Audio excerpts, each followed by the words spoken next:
Okay, so welcome to the deep learning from scratch and also welcome to the practical implementation of deep learning.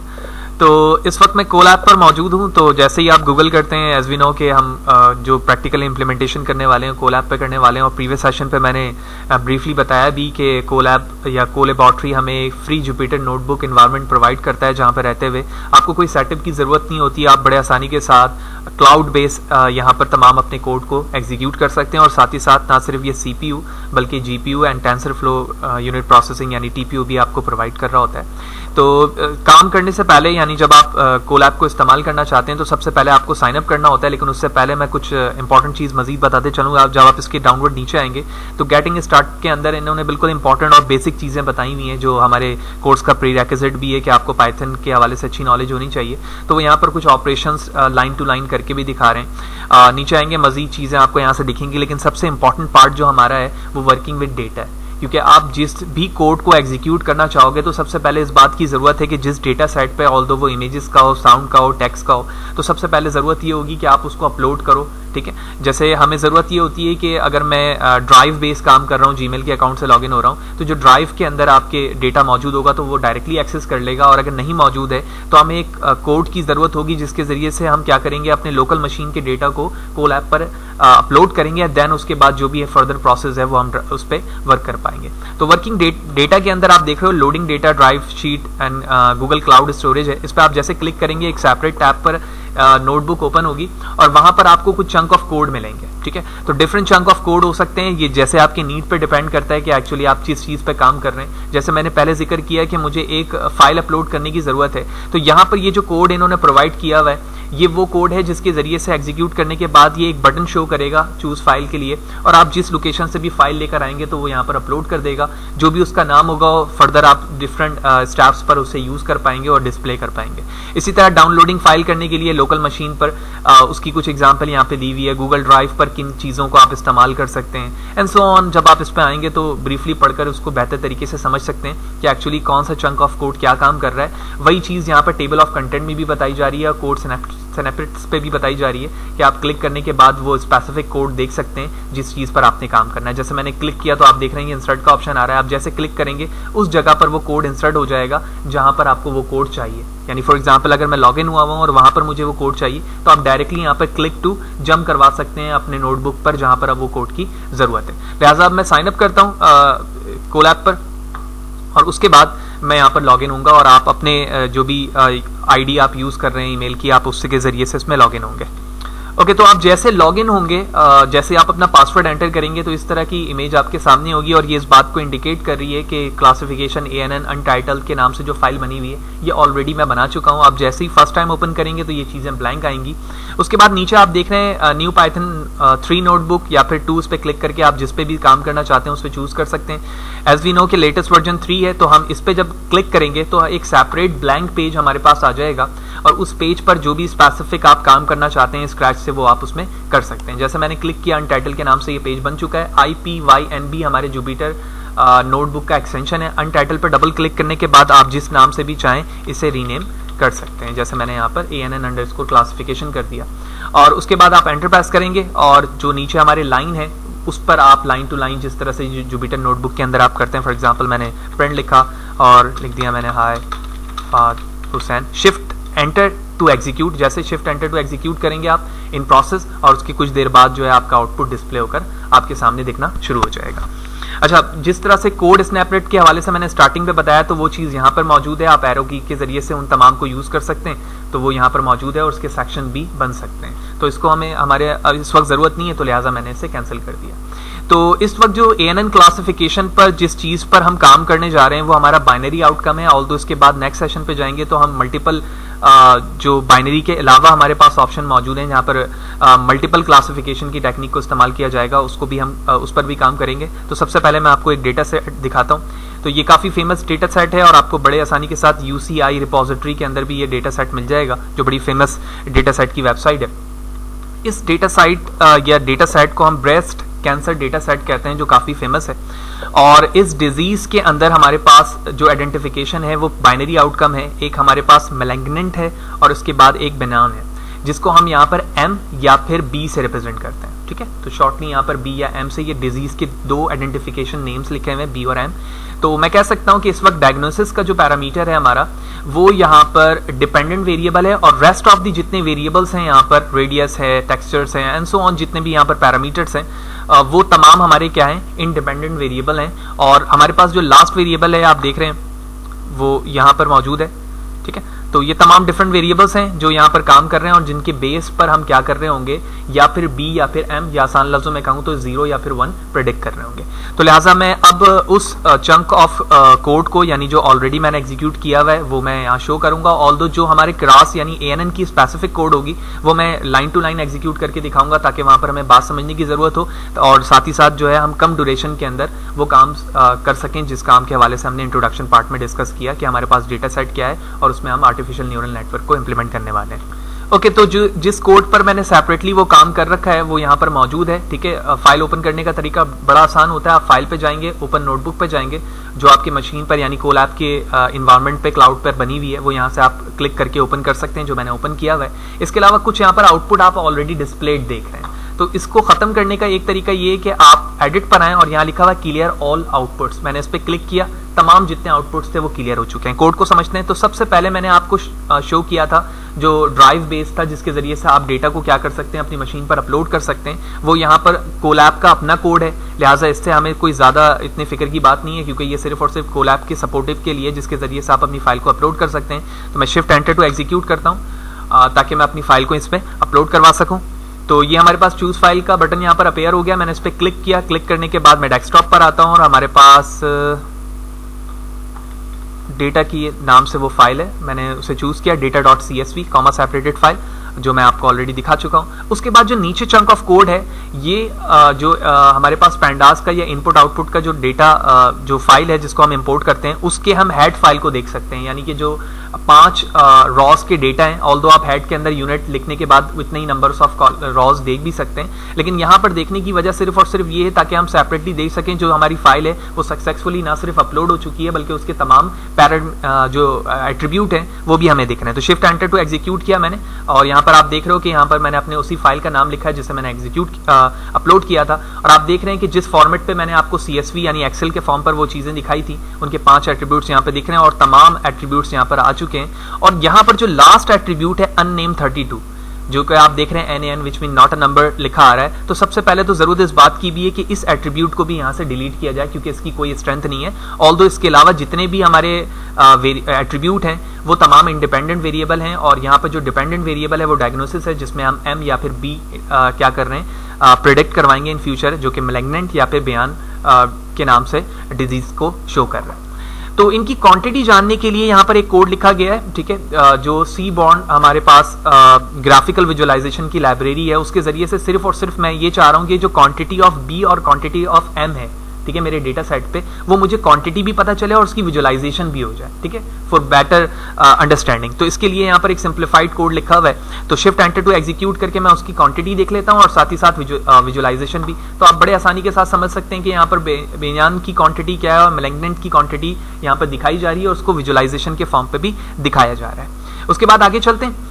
जो important libraries की मुझे जरूरत थी, pandas, नमपाई और matplotlib, although seaborne तो मैंने already कर लिया, तो इसकी जरूरत नहीं है, तो हम इसको हटा देते हैं यहाँ से। और उसके बाद जिस एट्रीब्यूट को मुझे डिलीट करना था, एट्रीब्यूट नंबर 32, जिसकी कोई स्ट्रेंथ नहीं है क्योंकि NaN लिखा हुआ है वहां पर, तो उसको डिलीट करने के लिए मैंने डिलीट डेटा और एट्रीब्यूट का नाम लिख दिया। शिफ्ट एंटर टू एग्जीक्यूट करता हूँ और अब सक्सेसफुली हमारे जो जिस एट्रीब्यूट की हमें जरूरत नहीं थी वो अब डिलीट हो चुका है। अब हमें यहाँ पर आकर क्या करना है, डेटा प्री प्रोसेसिंग पे काम करना है। डेटा प्री प्रोसेसिंग के हवाले से मैंने तफसीलन बात की हुई अपने मशीन लर्निंग कोर्स के अंदर, जहां पर मैंने बताया था कि हम किस तरह से अपने डेटा को सेपरेट करते हैं, यानी डिपेंडेंट और इंडिपेंडेंट वेरिएबल में इनक्लोज करते हैं। फिर उसके बाद हमने लेबल इनकोडिंग पर बात की थी। जब हमारे पास कैटेगोरिकल डेटा होता है तो वहां पर हम मिसिंग डेटा को हैंडल कर रहे होते हैं कि मिसिंग डेटा को किस तरह से फिट किया जा सके। फिर हमने टेस्टिंग और ट्रेनिंग के स्प्लिट करने की टेक्निक देखी थी, तो ये दोनों चीज़ें वही हैं। तो मैं स्ट्रांगली सजेस्ट करूंगा कि पहले आप मेरे डेटा साइंस के कोर्स को समझें, यानी मशीन लर्निंग के, ताकि यहाँ पर ये चीज़ समझना हमारे लिए और भी आसान हो जाएगा। तो ना सिर्फ मैंने अपने डिपेंडेंट वेरिएबल और इंडिपेंडेंट वेरिएबल को सेपरेट किया, क्योंकि जो हमारे पास x है वो इंडिपेंडेंट वेरिएबल को जाहिर कर रहा है और y जो है हमारे पास डिपेंडेंट वेरिएबल को जाहिर कर रहा है, जो कि डायग्नोसिस पे, तो उसका एट्रीब्यूट नंबर 1 है। और 2 के अलावा जितने भी आगे जितने एट्रीब्यूट आ रहे हैं वो तमाम के तमाम किस में काउंट हो जाएंगे, इंडिपेंडेंट पे। यही वजह है कि उसको एक्स से रिप्रेजेंट किया गया, हमने इनकोड किया, इनकोड करने के बाद जो मेरा टेस्ट साइज है वो ओनली 10% है, यानी 10% डेटा पर अपने ओवरऑल डेटा सेट में से मैं उसको टेस्ट करूंगा, 90% से मैं अपने डेटा सेट को क्या कर रहा हूं, ट्रेन कर रहा हूं अपनी मशीन को। उसके बाद एज वी नो कि जब भी हम क्लासिफिकेशन मेथड पे काम करते हैं तो अपने डेटा को स्टैंडर्ड फॉर्म पे लेकर आते हैं। इसकी वजह ये है कि अगर मैं आपको ऊपर से अपने डेटा सेट को शो करवाऊं तो यहाँ पर जो डेटा सेट की स्टैंडर्डाइजेशन है वो डिस्टर्ब है। अगर मीन रेडियस मीन को देखें तो 70s 20s में इसकी वैल्यू है, लेकिन इस वैल्यूज को देखें तो यहाँ पर एरिया हमारे पास 1000 के फॉर्म पे या फिर 100 के फॉर्म पर ये पैरामीटर है। तो इसकी वजह से जो क्लासिफिकेशन के प्रॉब्लम है उसके अंदर जो वेरिएशन है वो काफी डिस्टर्ब होती है। यही वजह है कि हम अपने वैल्यू को स्टैंडर्ड फॉर्म पे लेकर आते हैं जिसकी रेंज +1 से -1 के दरमियान होती है। तो यही वजह है कि आप देखें आपने जो एक्स टेस्ट और वाई ट्रेन हमारे पास डेटा था, मैंने उसको स्टैंडर्ड स्केलर के जरिए से स्टैंडर्डाइज कर लिया है, यानी नॉर्मलाइज कर लिया है, और उसके बाद मैं इसको क्या करूंगा, इसके लेयर्स बनाऊंगा या फिर प्रोडक्शन के लिए इस्तेमाल करूंगा। लिहाजा इस कोड को मैं शिफ्ट एंटर टू एग्जीक्यूट करता हूं और उसके बाद वो दोनों वेरिएबल्स की वैल्यूज आपको दिखाता हूं, एक्स ट्रेन और एक्स टेस्ट की, जो अब स्टैंडर्ड होकर कन्वर्ट हो चुकी होगी। Let's see, shift enter to execute. आप देख रहे हैं यहाँ पर +1 टू -1 के दरमियान इनकी वैल्यू एडजस्ट हो चुकी है। इसी तरह एक्स टेस्ट की वैल्यू को देखते हैं और यहाँ पर भी उसकी वैल्यू होपफुली क्लियर हो चुकी होगी और already it's now converted into standard form. अब बारी आती है उस इंपॉर्टेंट पार्ट की जिस चीज के जरिए से हम अपने ANN को रेडी करते हैं अपने डेटा सेट पे। तो एज वी नो कि जिस डेटा सेट को हम इस्तेमाल कर रहे हैं या जिस फ्रेमवर्क को हम इस्तेमाल कर रहे हैं वो क्रास है, उसके हवाले से मैं पहले भी बता चुका हूं। तो सबसे पहले आपको क्या जरूरत होती है कि आप अपनी मशीन पे क्रास को इंस्टॉल करें। तो इंस्टॉल करने का सबसे सिंपलेस्ट तरीका आपको कोलैब प्रोवाइड करता है कि आप सिर्फ साइन ऑफ एक्सक्लेमेशन के साथ पिप लिखें, इंस्टॉल लिखें और उस फ्रेमवर्क का नाम लिख दें जिसको आप इंस्टॉल करना चाहते हैं। तो अगर आप यही काम लोकल मशीन पर कर रहे होंगे तो यकीनी तौर पर आपको साइन ऑफ एक्सक्लेमेशन की जरूरत नहीं होगी। ऑल्दो अगर आप एनाकोंडा आईडी पे काम कर रहे हैं तो आप एनाकोंडा प्रॉम्प्ट पर जाएंगे और डायरेक्ट पिप इंस्टॉल क्रॉस लिखकर अपनी मशीन पर इंस्टॉल कर सकते हैं। लेकिन उसके लिए जरूरी है कि जो टेंसरफ्लो है आपकी मशीन पर वो लेटेस्ट वर्जन के साथ एनाकोंडा आईडी पर इंस्टॉल होना चाहिए। तो यही वजह है कि कुछ इंस्टॉलेशन के फर्दर प्रोसेस में प्रॉब्लम आती रहती है। यही वजह है कि मेरी सजेशन यही होती है कि मैं कोलैब के अंदर डीप लर्निंग के डिफरेंट मॉड्यूल्स को डिस्कस कर रहा होता हूँ। तो सबसे पहले हम इसे मशीन पर अपने इंस्टॉल करते हैं यानी कोलैब पर। तो shift enter to execute, it's take few second और उसके बाद देखेंगे कि सक्सेसफुली हमारी मशीन पर इंस्टॉल हो चुका है। नेक्स्ट स्टेप पर चलते हैं और अब यहाँ पर हम ANN को रेडी करने के लिए अपने डेटा सेट पर क्लास के कुछ इंपॉर्टेंट लाइब्रेरीज को इंपोर्ट करेंगे। तो सबसे पहले मैं क्लास को इंपोर्ट करता हूं क्योंकि मैं ऑलरेडी उसे अपनी मशीन पर इंस्टॉल कर चुका हूं। उसके बाद हम क्लास से यूज करेंगे from class dot models import sequential and similarly from class dot layers import dense। Okay, तो जैसे कि हमने थ्योरेटिकल सेशन पे पढ़ा था, अगर मैं वो स्लाइड आपको मेंशन करूं तो आप और भी बेहतर तरीके से समझ सकते हैं कि जो आर्टिफिशियल न्यूरल नेटवर्क के स्टेप्स थे वो हमारे सिक्वेंशियल यानी स्टेप बाय स्टेप पर डिपेंड कर रहे थे। यही वजह है कि जो यहाँ पर मैंने सिक्वेंशियल इंपोर्ट किया है वो सिक्वेंशियल इस बात को शो करेगा कि क्लासिफिकेशन की जिस टेक्निक को हम इस्तेमाल कर रहे हैं वो स्टेप बाय स्टेप प्रोसीजर पर बेस करता है, जबकि जो डेंस है वो लेयर्स को ऐड करने के लिए यहाँ पर हेल्पफुल है, या उसका मकसद यही है कि जो आप इनपुट लेयर या हिडन लेयर ऐड करवाएंगे तो वो डेंस के जरिए से कराएंगे। यही वजह है कि मैंने क्रास से क्या इंपोर्ट किया हुआ है, आप देख रहे हैं कि क्रास डॉट लेयर्स है, तो लेयर्स को हैंडल करने के लिए यहाँ पर डेंस का इस्तेमाल किया जाएगा। तो शिफ्ट एंटर टू एग्जीक्यूट और अब बारी आती है वो नोड्स क्रिएट करने की, विच मीन वो लेयर्स क्रिएट करने के लिए जो हमारे इनपुट या फिर हिडन या फिर आउटपुट के लिए इस्तेमाल होते हैं। तो कुछ लाइन कमेंट्स में मैं लिख देता हूं ताकि हमें बाद में भी समझने में आसानी हो। ओके, तो कुछ कमेंटेड पे लाइन पे यहाँ पर इसलिए लिख दी ताकि इन फ्यूचर भी हमें आसानी हो कि सबसे पहले हम क्या कर रहे हैं, यहाँ पे इंपॉर्टेंट लाइब्रेरीज को इंपोर्ट करने के बाद सबसे पहले हम अपने इनपुट और फर्स्ट हिडन लेयर को विजुलाइज करवाएंगे। ठीक है, यानी कि वो वेरिएबल्स हमारे जो तमाम के तमाम क्या हैं, इंडिपेंडेंट वेरिएबल्स हैं जिसके बेस पर हमारी इन फ्यूचर प्रोडक्शन होने वाली है। तो लिहाजा इसके लिए सबसे पहले हम एक ऑब्जेक्ट क्रिएट करेंगे क्लासिफायर के नाम से और इस ऑब्जेक्ट को हम सिक्वेंशियल से रिप्रेजेंट करेंगे। इसकी वजह यह है कि सिक्वेंशियल का इस्तेमाल यहां पर उस मॉडल के लिए हो रहा है जिसके जरिए से हम क्लासिफाई करने वाले हैं। लिहाजा इसके लिए मैं कह सकता हूं कि जब मैंने सिक्वेंशियल लेयर को या मॉडल को इस्तेमाल किया है तो अब मैं इस वेरिएबल क्लासिफायर के अंदर ANN को क्रिएट करने वाला हूं। लिहाजा ये काम करने के बाद अब मुझे लेयर ऐड करना है, तो लिहाजा हमारे पास जो वेरिएबल है विच मीन जो ऑब्जेक्ट है क्लासिफायर, उस पे हम एक फंक्शन ऐड करेंगे जिसका नाम भी क्या है, ऐड। इस ऐड फंक्शन को जैसे ही आप ओपन क्लोज करोगे तो इसके अंदर जो आपको एट्रीब्यूट दिखेगा वो लेयर्स का दिखेगा, लेकिन हम जानते हैं कि लेयर्स ऐड करवाने के लिए हमें जिस इंपोर्ट करवाना है जिस फंक्शन को, वो है क्या है, डेंस है, क्योंकि अभी हमने ऊपर यही देखा कि लेयर्स को ऐड करवाने के लिए डेंस को हम यूज करते हैं। लिहाजा मैं डेंस लूंगा यहाँ से और उसके बाद हम इसको ओपन क्लोज करेंगे तो इसमें आपको डिफरेंट नंबर ऑफ पैरामीटर्स आपको दिखेंगे। मैं थोड़ा सा जूम आउट करता हूँ, आप देख रहे हैं कि इसके हेल्प में भी हमें दिख रहा है कि मॉडल डॉट ऐड और डेंस के अंदर 32, फिर इसी तरह इनपुट शेप, और अगर आप नीचे आए तो डिफरेंट इसकी एक्टिविटीज लिखे हुए हैं, आप इसको भी देखें तो बेहतर तरीके से बात समझ में आएगी कि एक्चुअली कौन कौन से पैरामीटर किस तरह से वर्क कर रहे हैं। तो सबसे पहले हमें क्या करना है, अपने इनपुट नोड की क्वांटिटी बतानी है, यानी जो आपके पास नोड है इनपुट के वो, तो उसको हम जाहिर करते हैं इनपुट अंडरस्कोर डिम से। और हमारे पास जो क्वांटिटी है इनपुट नोड की यानी कि इंडिपेंडेंट वेरिएबल की, वो है 30, तो मैंने 30 लिख दिया। इसके बाद बारी आती है आउटपुट, यानी आउटपुट पैरामीटर से यहां मुराद ये है, क्योंकि मैंने फर्स्ट इनपुट लेयर तो बना दिया, अब मैं डायरेक्टली आउटपुट लेयर नहीं बना रहा हूं, बल्कि हमारी जरूरत क्या है कि हम हिडन लेयर बनाएं। तो हिडन लेयर को यहां पर जाहिर करने के लिए हम लिखते हैं आउटपुट अंडरस्कोर डिम, और इसकी क्वांटिटी क्या होनी चाहिए, that is a big challenge and big question in a modern deep learning, जिसके लिए हम फर्दर टेक्निक्स को भी इस्तेमाल करते हैं जो इन फ्यूचर हम पढ़ेंगे, जिसको हम कहते हैं पैरामीटर ट्यूनिंग। लेकिन यहां पर पैरामीटर ट्यूनिंग से पहले जो टेक्निक इस्तेमाल की जाती है वो एक बेसिक टेक्निक है, ऑल्दो ये थ्योरेटिकल कोई कॉन्सेप्ट है जिसके बेस पर इस टेक्निक को इस्तेमाल किया जाता है। वहां पर हम ये देखते हैं कि हमारे पास जो इंडिपेंडेंट वेरिएबल्स हैं उनकी क्वांटिटी क्या है, जो कि 30 है, और ये जो एक वैल्यू लास्ट में प्रेडिक्ट करेगा वो 1 करेगा, यानी या तो बी करेगा या फिर एम करेगा। तो मैं कह सकता हूं कि टोटल नंबर ऑफ वेरिएबल्स यहाँ पर क्या है, 31।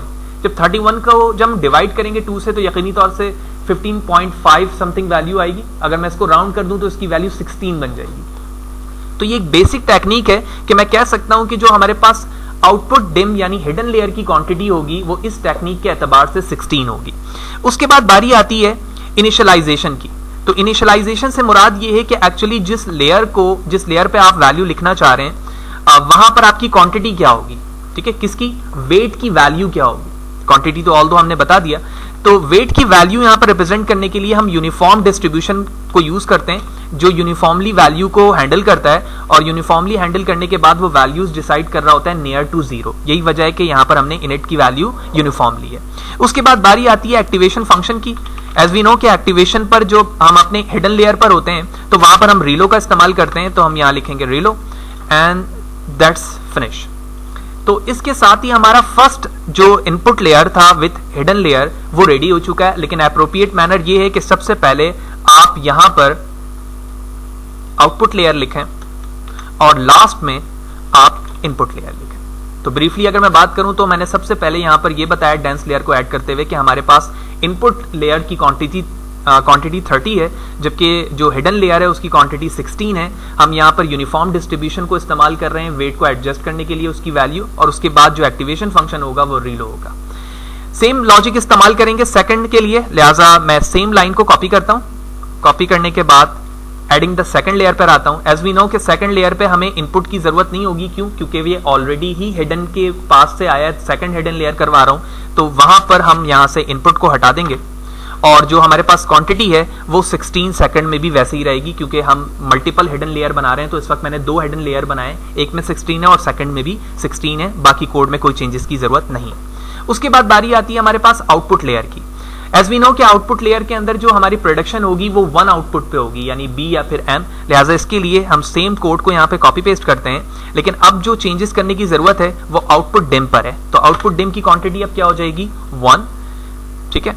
उसके बाद जो हमारे पास वेट इनिशियलाइजेशन है यूनिफॉर्मली रहेगी, आउटपुट की यहाँ पे भी जरूरत नहीं है तो हम इसे भी हटा देंगे। एंड एज वी नो कि जो हमारे पास आउटपुट की लेयर्स होती हैं वहां पर एक्टिवेशन फंक्शन हम क्या इस्तेमाल करते हैं, सिग्मॉइड।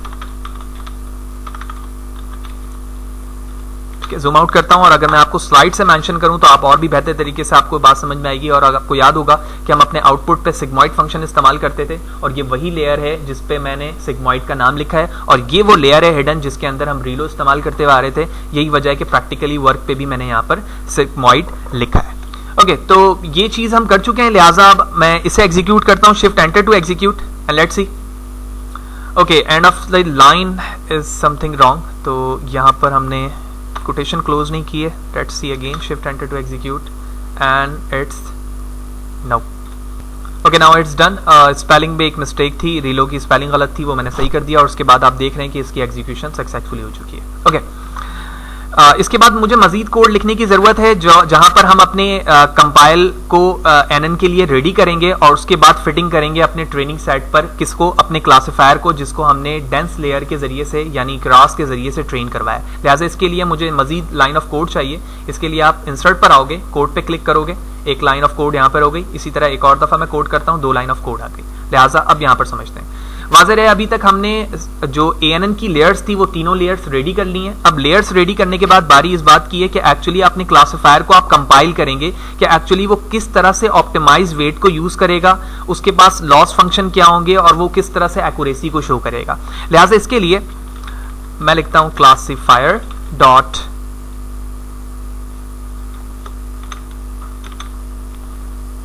कंपाइल, जूम करते हैं, और उसके बाद हमारे पास नंबर्स ऑफ पैरामीटर हैं जो आप यहाँ पे देख भी रहे हैं कि यहाँ पर शो होना शुरू हो चुके हैं। ऑप्टिमाइजर है, लॉस फंक्शन है, मैट्रिक्स है। अगर मैं ऑप्टिमाइजर की सिंपल वर्ड में बात करूँ तो ऑप्टिमाइजर से यहाँ पे मुराद ये है कि ऐसा एल्गोरिथम जिसके जरिए से जो आपकी वेट की वैल्यूज हैं वो एडजस्ट की जा सके। जैसे कि हमने प्रैक्टिकल सेशन पे भी देखा था कि हम स्टोकेस्टिक ग्रेडियंट डिसेंट को इस्तेमाल करते हैं ताकि जो हमारा जो डेटा सेट है उसके हम ग्लोबल मिनिमम तक पहुंच सकें, ताकि हम आसानी के साथ समझ सकें कि ग्लोबल मिनिमम वैल्यू वहां पर क्या है। तो इस स्टोकेस्टिक ग्रेडियंट डिसेंट में से ही एक टाइप हमारे पास ऑप्टिमाइजेशन की एडम है जो इस टेक्निक को यूज करता है। लिहाजा अब मैं एक ऑप्टिमाइजर ऐड करवाऊंगा और इसका नाम हम रखते हैं एडम, जो इसका नाम है। उसके बाद हमारे पास बारी आती है लॉस फंक्शन की, जिसको हम लॉस से बाहर करते हैं। अगर मैं ब्रीफली लॉस फंक्शन के हवाले से बात करूं तो लॉस फंक्शन हमें यह बताएगा कि एक्चुअली जब हम प्रेडिक्टेड वैल्यू को मेंशन करते हैं, जो कि अगर मैं स्लाइड पे वाजे करूं तो और भी बेहतर तरीके से ये बात समझ में आएगी, जब मैंने आपको थ्योरेटिकल सेशन पे वो चीजें बताई थी, तो आपको याद होगा कि स्टोकेस्टिक ग्रेडियंट डिसेंट पे या सिंपल ग्रेडियंट डिसेंट के अंदर जब आप एक सिंपल वैल्यू आती थी तो आप उसको बैक प्रोपेगेट करते थे। लेकिन बैक प्रोपेगेट करने से पहले आप क्या करते थे, लॉस फंक्शन मालूम करते थे, जो क्या होता था, Y predicted and real value को हम सब्ट्रैक्ट करके उसका स्क्वायर करते थे, ठीक है, और उसकी वैल्यूज को हम क्या करते थे, बैक प्रोपेगेट कर करके कम करते थे। जितना लॉस फंक्शन कम होता था उतना ही हम अपने एक्चुअल वैल्यू के नियर होते जाते थे। यही वजह है कि कोड के अंदर भी हम लॉस फंक्शन को इस्तेमाल करेंगे। वाज़ेह है, जब आपके पास आउटकम आपका बाइनरी फॉर्म पर होता है तो लॉस फंक्शन की जो टाइप आप यूज करते हैं वो बाइनरी क्रॉस एंट्रोपी होती है, जबकि आपके पास अगर मल्टीपल है तो आप कैटेगोरिकल अंडरस्कोर क्रॉस एंट्रोपी का इस्तेमाल करेंगे। इस वक्त हमारे पास जो आउटपुट प्रेडिक्शन है वो बाइनरी में मौजूद है, यही वजह है कि हम बाइनरी क्रॉस एंट्रोपी इस्तेमाल करेंगे। लिहाजा मैं यहां लिखता हूं बाइनरी अंडरस्कोर क्रॉस एंट्रोपी, और उसके बाद हमारे पास जो एक मैट्रिक्स आता है, पैरामीटर आता है जिसको हम मैट्रिक्स कहते हैं। मैट्रिक्स यहाँ पर हम एक्यूरेसी इस्तेमाल करेंगे। इसकी वजह ये है कि जब ये डिफरेंट एपक्स से गुजरेगा यानी डिफरेंट प्रोसेस से गुजरेगा तो हमें साथ ही साथ वो एक्यूरेसी भी पता चलती रहेगी ट्रेनिंग स्टेज पर कि इस वक्त इसकी एक्यूरेसी क्या है, जब ये फर्स्ट एपक्स से गुजरा, सेकंड एपक्स से गुजरा या थर्ड एपक्स से गुजरा, जिसके हवाले से मैं पहले भी बता चुका हूं कि epoch is nothing but a whole training in one time. और इसके लिए हम यहां लिखेंगे accuracy. Okay, that's it. Okay, now it's executed, जिसके अंदर हमने ऑप्टिमाइजर एडम का इस्तेमाल किया, बाइनरी क्रॉस एंट्रोपी और मैट्रिक्स एक्यूरेसी इस्तेमाल की। अब फाइनली बारी आती है आप अपने ANN को, यानी जो आपने क्लासिफायर ऑब्जेक्ट के जरिए से क्रिएट किया है, उसको आप अपने ट्रेनिंग और टेस्टिंग स्टेज पर डिफरेंट एपक्स की क्वांटिटी के साथ ट्रेन करें। लेट्स सी, ट्रेन करने के लिए हम इस चंक पर आते हैं और यहां पर देखते हैं कि एक्चुअली हमें क्या करने की जरूरत है। तो मैंने क्लासिफायर लिखा डॉट फिट मेथड। आपको याद होगा कि जिस तरह से हम लीनियर रिग्रेशन के अंदर काम करते थे या क्लासिफायर पर, तो वहां पर हम सैकिट लर्न्स की डिफरेंट लाइब्रेरीज को यूज करते हुए फिट ट्रांसफॉर्म किया करते थे।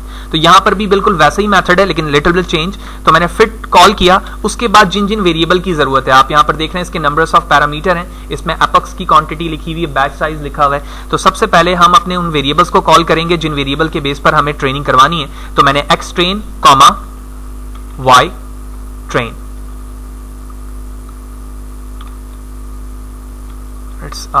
Y train. उसके बाद बारी आती है बैच साइज की। तो इस वक्त मैं बैच साइज 100 रख रहा हूं और उसके बाद बारी आती है NB अंडरस्कोर एपक्स और इसकी क्वांटिटी मैंने रख दी 150। That's it. तो इस वक्त जो बैच साइज है वो स्मॉल मिनी बैच ग्रेडियंट की डिसेंट के तौर पे इस्तेमाल हो रहा है कि एट अ टाइम 100 क्वांटिटी एक एक एपक्स से ट्रेन होगी, जबकि हमारे पास एक्स ट्रेन के अंदर हमारे पास इंडिपेंडेंट वेरिएबल मौजूद है और वाई ट्रेन के अंदर वाई ट्रेन का डेटा मौजूद है जो कि अलग अलग हमने किया हुआ है और उसके बिहाफ पर हम इसकी ट्रेनिंग करें। Okay, so let's see, shift enter to execute and now it's under process. और आप बगौर देख रहे हैं कि ये डिफरेंट एपेक्स इसके चल रहे हैं, ठीक है, जो हर एपेक्स में इसकी ट्रेनिंग हो रही है, साथ ही साथ हमें लॉस फंक्शन भी दिख रहा है और इसकी एक्यूरेसी भी दिख रही है। तो एट लास्ट हमारे पास एक्यूरेसी भी आई, लॉस फंक्शन भी आया और उसके डिफरेंट सेटअप्स एपेक्स पे हमें दिख रहे हैं कि जो 150 हमने एपेक्स रखा है वो यहाँ पर रखी गई है। ऑल्दो अगर आप ब्रीफली इस हवाले से जानना चाहते हैं कि एक्चुअली कि हमारे पास बैच साइज की क्वांटिटी क्या होनी चाहिए या एपेक्स की क्वांटिटी क्या होना चाहिए, तो ये एक बहुत बड़ा सवाल है और इसके पीछे बहुत लंबी बहस है कि एक्चुअली ये एक आर्ट है जो हम अपने डेटा सेट के क्वांटिटी उसके साइज पर और उसकी नॉर्मलाइजेशन पर बेस करने के बाद ये डिसाइड करते हैं कि हमारे पास बैच साइज की क्वांटिटी क्या होनी चाहिए और हमें कितने एपक्स को रन करवाने की ज़रूरत होनी चाहिए। ये एक आर्ट है, जैसे जैसे आप इसमें प्रैक्टिकली इंप्लीमेंट करते रहते हैं तो आपको ये पता चलता है कि एक्चुअली जो मेरे प्रॉब्लम है डेटा सेट की उसमें मुझे कितने एपक्स की ज़रूरत है और कितने आसानी के साथ ये हमारे बेहतर एक्यूरेसी दे सकता है। ऑल्दो ये तमाम चीजें हमें उस वक्त और भी बेहतर तरीके से पता चलेंगी जब हम आगे जाएंगे और पैरामीटर ट्यूनिंग के हवाले से डिस्कस करेंगे। आगे चलते हैं, उसके बाद हम एक और कोड एंटर करते हैं ताकि हमें एक चीज समझ में आ जाए कि एक्चुअली हम बाद में चेंजेस कर क्यों रहे हैं। ठीक है, मैंने एक लाइन ऑफ कोड ऐड करवा लिया। अच्छा, नीचे जो कोड मौजूद है वो बिल्कुल वही क्लासिफिकेशन का है कि जो हमारे पास वैल्यू है एक्स टेस्ट की, एक्यूरेसी तो हमारी ट्रेनिंग की आ गई, ठीक है, जो ट्रेनिंग की एक्यूरेसी वो 98 की है। अब मुझे यही चीज टेस्ट पे इंप्लीमेंट करवाना है। तो अगर टेस्ट वेरिएबल को आप यहां पर सिर्फ विजुअलाइज करा के देखो, मैं अगर कॉपी करके शो करता हूं, not this one, it's only X test, shift enter to execute.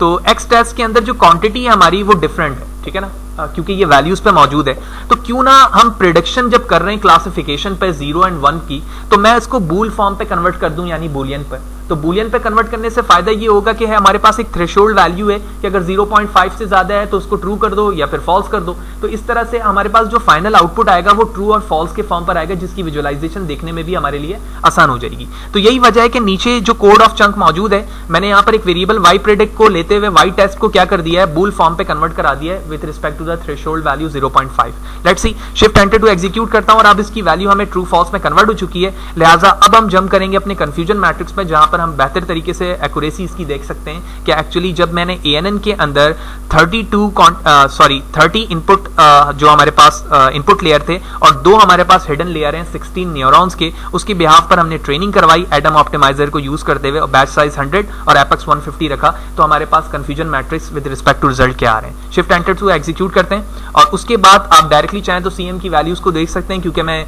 C bond को इस्तेमाल कर रहा हूं, लिहाजा उसके जरिए से हम जो कंफ्यूजन मैट्रिक्स है उसको हम बेहतर विजुअलाइजेशन फॉर्म पे भी देख सकते हैं। लिहाजा इसके लिए मैंने ये कोड लिखा हुआ है यहाँ पर जो इमेज की फॉर्म पे कन्वर्ट करेगा। Shift enter to execute and let's see. तो आप देख रहे हैं कि इस वक्त जो हमारी एक्यूरेसी आई है जिस ट्रेनिंग स्टेज पर वो बिल्कुल 100% है, क्योंकि हमारे पास कोई भी रॉन्ग प्रोडक्शन यहाँ पर मौजूद नहीं है। 35 भी हमारे पास राइट प्रोडक्शन है ट्रू फॉल्स या ट्रू नेगेटिव के रिस्पेक्ट से, जो मशीन लर्निंग के अंदर मैंने इवैल्यूएशन मैट्रिक्स में बताया था। तो अगर मैं एक्यूरेसी फाइंड करूं तो हमें कुछ लिखने की जरूरत नहीं है, हमें देखते ही समझ में आ रहा है कि इस ट्रेनिंग स्टेज पर हमारे पास जो एक्यूरेसी आई है वो 100% की आई है, जिस डेटा सेट पर हम अपनी मशीन को ट्रेन करने के बाद टेस्ट कर रहे थे। तो होपफुली ये तमाम चीजें क्लियर होंगी। ब्रीफली एक दफा फिर से बताता चलूं कि जो डेटा सेट था हमारे पास वो बाइनरी आउटकम पे था और बाइनरी आउटकम के अंदर वैल्यू हमारे पास 0 या 1 की फॉर्म पर आती है और जो ट्रेनिंग स्टेज था वो वैल्यू यहाँ पर सिर्फ और सिर्फ 10% है। आप देखेंगे कि जब अपनी वैल्यू को वेरी करेंगे ट्रेनिंग स्टेज पर तो भी आप देखेंगे थोड़ी सी चेंजेस आएंगी। फॉर एग्जाम्पल मैं यहाँ पर टेस्ट साइज 20% कर देता हूं, पहले 10 था, ठीक है, लिहाजा अब मैं कह सकता हूं कि 80% डेटा हमारा सिर्फ और सिर्फ ट्रेनिंग में यूज होगा, 20 टेस्टिंग में होगा। पहले टेस्टिंग में 10 हो रहा था। तो शिफ्ट एंटर टू एग्जीक्यूट करता हूं और उसके बाद हमें इस दोनों को दिखाने की जरूरत नहीं है, क्रॉस भी ऑलरेडी है, इंपोर्ट ये भी हुआ है, तो लिहाजा फिर भी कर देते हैं। क्लासीफायर किया मैंने, ठीक है, वाज़ेह है अभी हमारे पास जो पहले ट्रेनिंग स्टेज पर वैल्यू आई है वो 100% आई है। क्रॉस एंट्रोपी एपक दोबारा रन करते हैं सेम क्वांटिटी पे। Okay, it's now under process. We're done. Direct हम वैल्यू को पहले बूल फॉर्म पे कन्वर्ट करते हैं, कन्फ्यूजन मैट्रिक्स चेक करते हैं and let's see the image and did it. अब आप देख रहे हैं कि रॉन्ग प्रेडिक्शन की क्वांटिटी हमारे पास कितनी हो चुकी है, 5 हो चुकी है। लिहाजा पहले जो प्रेडिक्शन हमारे पास टेस्टिंग स्टेज पर आ रही थी वो 100% थी, लेकिन जैसे जैसे हमने ट्रेनिंग के साइज को कम करना शुरू हो रहे हैं हमारे पास रॉन्ग प्रेडिक्शन की क्वांटिटी बढ़ रही है, जो कि एक बेसिक तरीका ही यही है कि जाहिर सी बात है जब आप ट्रेनिंग जितनी अच्छी तरीके से होगी उतने ही आपके रिजल्ट में टेस्टिंग स्टेज पर बेहतर एक्यूरेसी आएगी, जो कि पैरामीटर ट्यूनिंग में और भी बेहतर तरीके से हमें बात समझ में आएगी। तो होपफुली ये तमाम चीज़ें क्लियर होंगी। कोई भी इश्यूज हैं आप कमेंट सेशन पे मुझसे पूछ सकते हैं और मैं कोशिश करूंगा कि उससे रिलेटेड चीज़ें बताऊं। नेक्स्ट सेशन पे जाएंगे तो हम बाइनरी के अलावा अब हम मल्टीपल वेरिएबल पे देखेंगे और जो इरिस का बड़ा फेमस बेंचमार्क डेटा सेट है जिस पे देखेंगे कि जो फ्लावर डेटा सेट है कि उस पर हम ANN को बाय यूजिंग क्लास कैसे इंप्लीमेंट कर सकते हैं।